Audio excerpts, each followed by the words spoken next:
Hey everybody, good Monday afternoon. Thanks for joining us on the stream for another update on your weather. Want to start with the time lapse. I mean, you can see from earlier this morning, it just looked like it was going to be the hottest day of the year so far, and it still is going to be.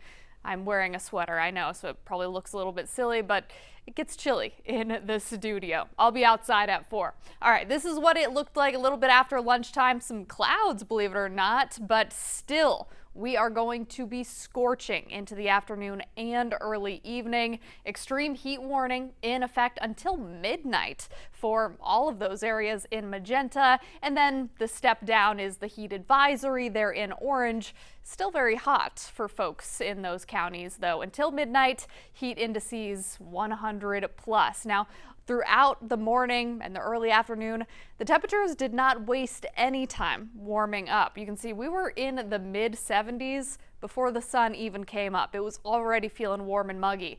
Then as we approached the lunch hour, we got close to 90. And when I was outside at noon, it was 89, but our feels like temperature was 99. So today, regardless of what the high temperature ends up being, I have a question mark there just because I'm not going to update this until the official climate data is issued by the National Weather Service, and they can't issue that until we hit our official high. So usually we get that info between 4 and 5 o'clock. Regardless, we know that today is going to top the list of warmest highs since January 1st.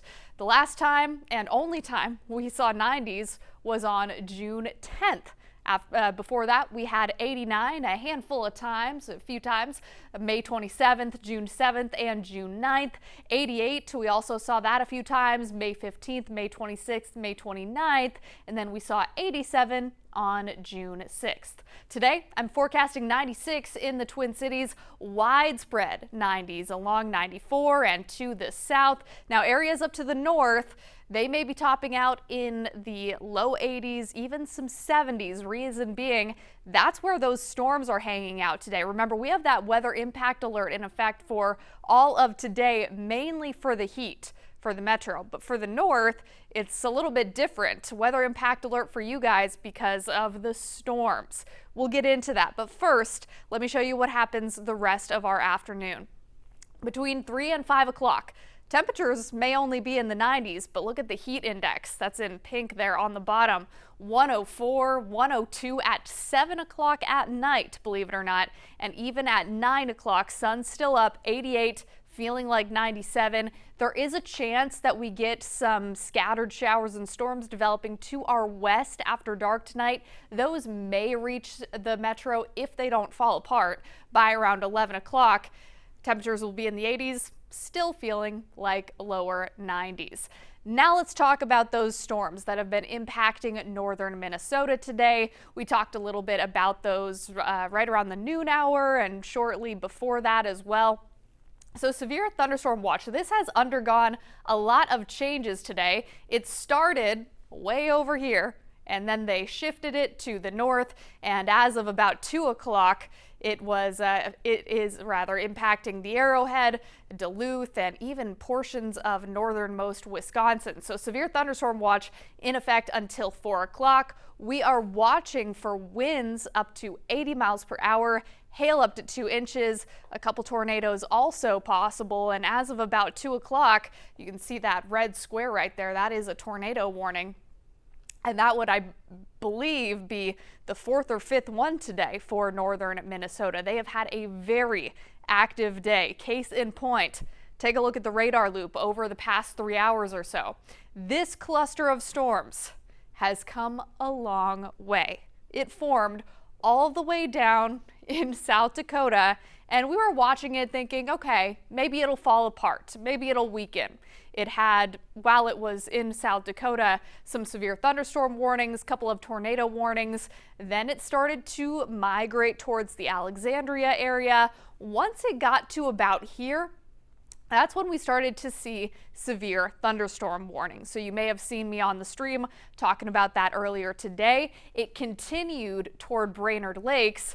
Then we saw a couple of tornado warnings there. So I hope that everybody up in Cabin Country and a little bit north of there, the Iron Range, I hope you were able to get alerts and stay safe today, because the weather was very, very active between about 11:45 and 1 o'clock. Those storms continue to march to the east, and they've been moving fast today. Any given storm that we've been tracking has been moving to the east at about 40 to even as much as 55 miles per hour. And the threats have been lightning, clearly a whole lot of that, heavy downpours, large hail.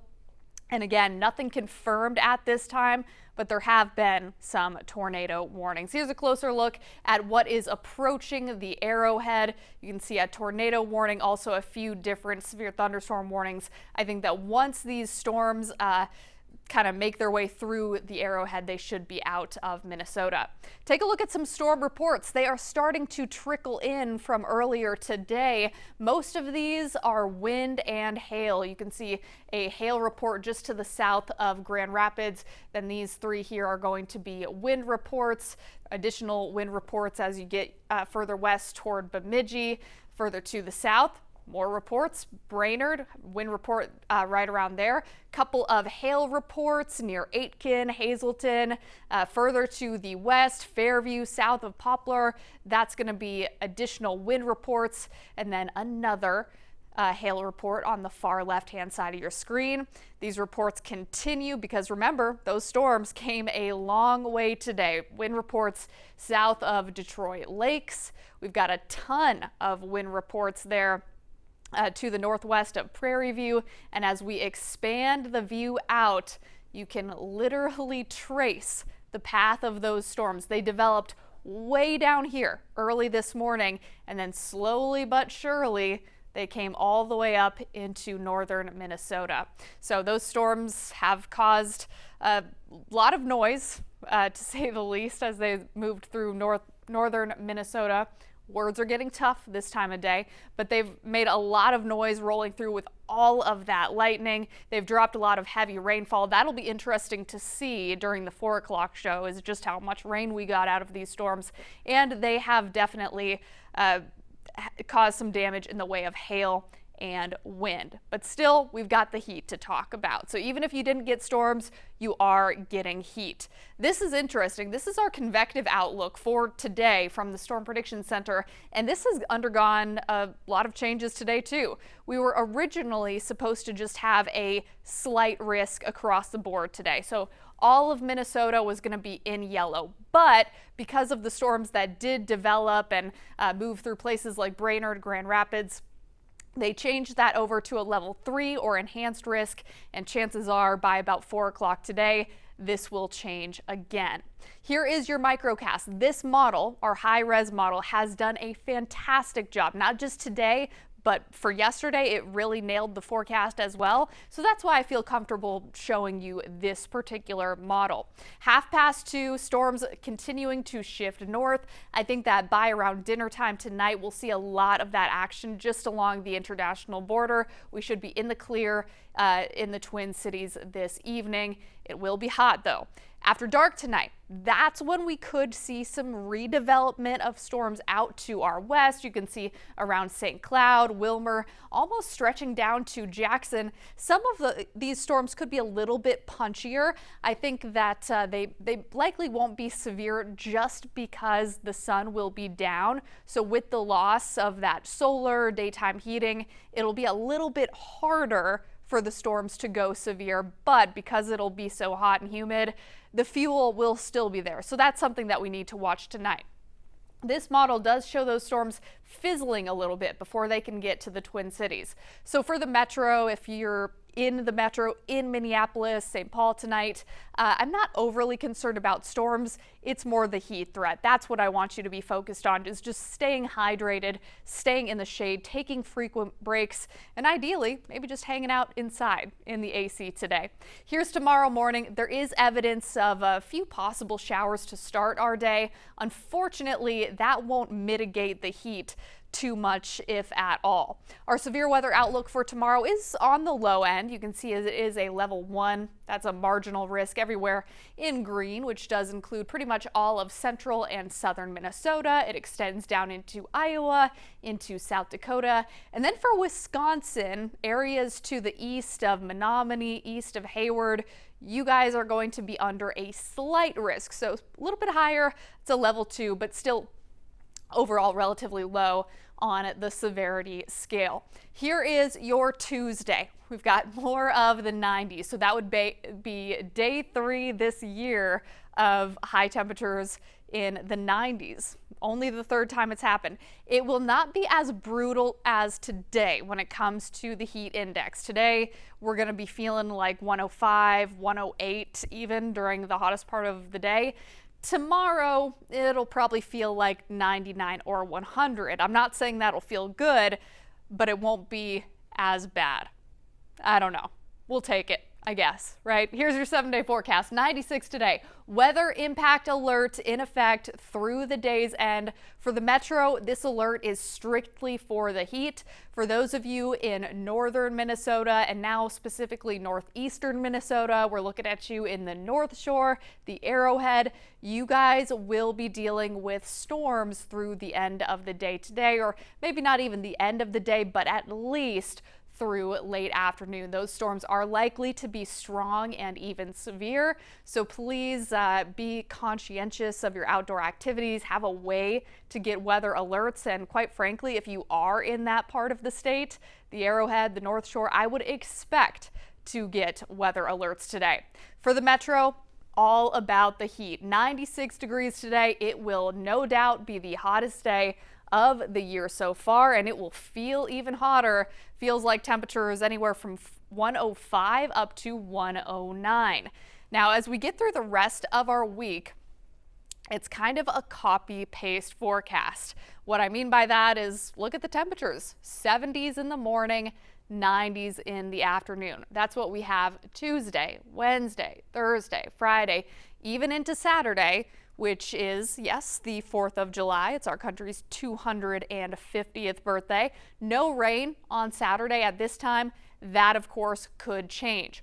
On that note, you're also seeing a chance of storms each and every day, not just today, but tomorrow, Wednesday, Thursday, and Friday. Why is that? It's all about ingredients. In fact, I like to think that all of weather is all about ingredients. And with the heat and with the humidity, we have the right ingredients for storms to form if we have enough instability. The instability is not a guarantee. However, the heat is. So for the rest of this week, plan for the heat and just be aware that there could be some isolated storms. If storms do develop, they likely could become quite punchy very quickly. So they will escalate very quickly, but they are not guaranteed. Hopefully that makes some sense. By Sunday, 70s in the morning, 80s in the afternoon. So we are still muggy, but not quite as hot. Certainly still above average though. Take a look at those averages up in the right hand corner of your screen, upper right hand corner. Average low is 64, average high is 82. So we are soaring above average for now. Those low temperatures overnight in the 70s are not only just plain kind of icky and uncomfortable, it can get dangerous for folks who do not have access to air conditioning, because overnight is when we like to get some relief from the heat. We like to even open our windows if we're able to, maybe shut off the AC, use the fan. Well, in these conditions, when it's so hot during the day and pretty warm overnight, it just doesn't give us a ton of time to recover from the heat that we see during the daytime. So something to be aware of. Very hot during the day and just plain uncomfortable at night. In these conditions, just take care of each other. Make sure that you are hydrating and take care of your pets as well. I've been saying today, I'm the crazy person who's outside putting my hand on the pavement, making sure that it's not too hot for my dog's paws. So it looks crazy, but it's not a bad idea. Also, have about a minute and a half left, so I'm going to throw in a fun fact here. Today is by far the worst heat index that we have had this year, maybe even in the last 3 years, according to the other meteorologists on the team, and they're experts, so I trust them. Heat index on average in Minnesota is the highest in July, which is coming up here in just a couple of days. July is also the month where we see the highest number of heat-related illnesses, and more specific than that, the highest number of emergency calls and emergency room visits related to heat. So this really needs to be taken seriously.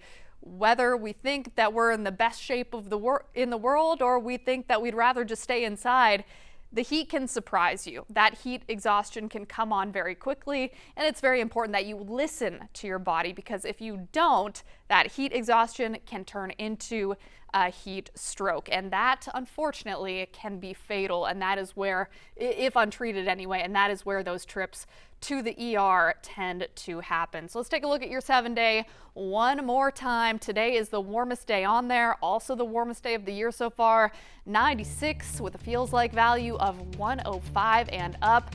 Extreme heat warning in effect for the metro through midnight tonight. And then we rinse and repeat those 90s during the day, 70s in the morning.